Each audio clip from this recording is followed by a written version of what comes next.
วันที่ 13 มีนาคม 2025 ที่โรงแรมคลาวด์พลาซานครหลวงเวียงจันทน์มีกองประชุมคณะรับผิดชอบโครงการฝึกอบรมวิชาชีพและสนับสนุนการมีเวียกเฮ็ดงานทำระยะที่ 2 หรือ VTEC2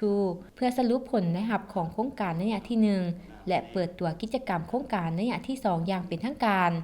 โดยให้เกียรติเป็นประธานร่วมของท่าน ปริญญาเอกนางดาราวร กิตติพันธ์รองรัฐมนตรีกระทรวงศึกษาธิการและกีฬา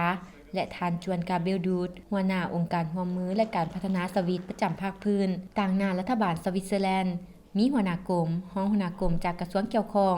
หัวหน้าแผนกรองหัวหน้าแผนกศึกษาธิการและกีฬา แผนกแรงงานและสวัสดิการสังคม แผนกแผนการและการลงทุน พนักงานจากกรมที่เกี่ยวข้องของกระทรวงศึกษาธิการและกีฬา กระทรวงแรงงานและสวัสดิการสังคม พร้อมด้วยเชี่ยวชาญโครงการและวิชาการเข้าร่วม โอกาสนี้ท่านปริญญาเอกนางดาราวร กิตติพันธ์ได้กล่าวว่ากองประชุมคณะรับผิดชอบโครงการฝึกอบรมวิชาชีพและสนับสนุนการมีเวียกเฮ็ดงานทำระยะที่ 2 เป็นกองประชุมครั้งทำอิฐภายหลังได้รับอนุญาตและเซ็นบทบันทึกความเข้าใจระหว่างกระทรวงศึกษาธิการและกีฬาและองค์การสวิตคอนแทคประจำลาวในปี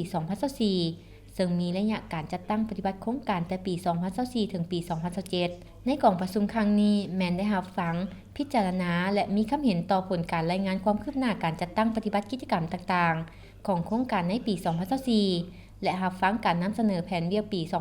2025 ซึ่งระยะ1 ปีผ่านมาเห็นว่าโครงการมีความคืบหน้าและมีผลสำเร็จหลายด้านเช่นสาวหนุ่มจำนวน 1,186 คนได้รับการสนับสนุนเข้าร่วมฝึกอบรมวิชาชีพชั้นต้นระดับ 1-3 เข้าร่วมฝึกอบรมวิชาชีพระยะสั้นเข้าร่วมวงจรให้คำปรึกษาด้านการมีเวียกเฮ็ดงานทำการประกอบอาชีพด้วยตนเอง นอกนั้นยังได้ให้การสนับสนุนด้านการพัฒนาหลักสูตร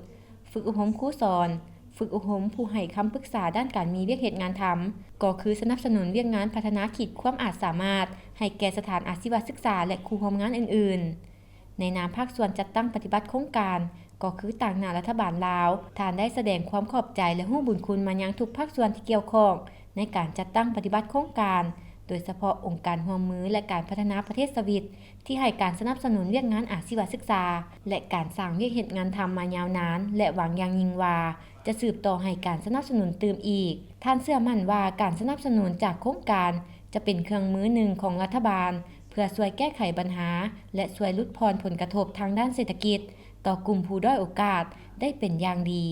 พร้อมเดียวกันนั้นก็เป็นการสร้างปัจจัยยุหนุนให้แก่เวียกงานการพัฒนาเศรษฐกิจแบบมีส่วนร่วมโดยการนำเอาชาวหนุ่มกลุ่มเป้าหมายของโครงการเป็นท่าแฮ้งบ่มซ่อนของชาติเพื่อนำมาพัฒนาและปรับปรุงให้กลายเป็นแรงงานที่มีผลิตผลมีประสิทธิภาพมีคุณภาพและมีปริมาณเพิ่มขึ้นเพื่อประกอบส่วนเข้าในการพัฒนาเศรษฐกิจสังคมของชาติให้นับมือนับดีขึ้นเรื่อยๆ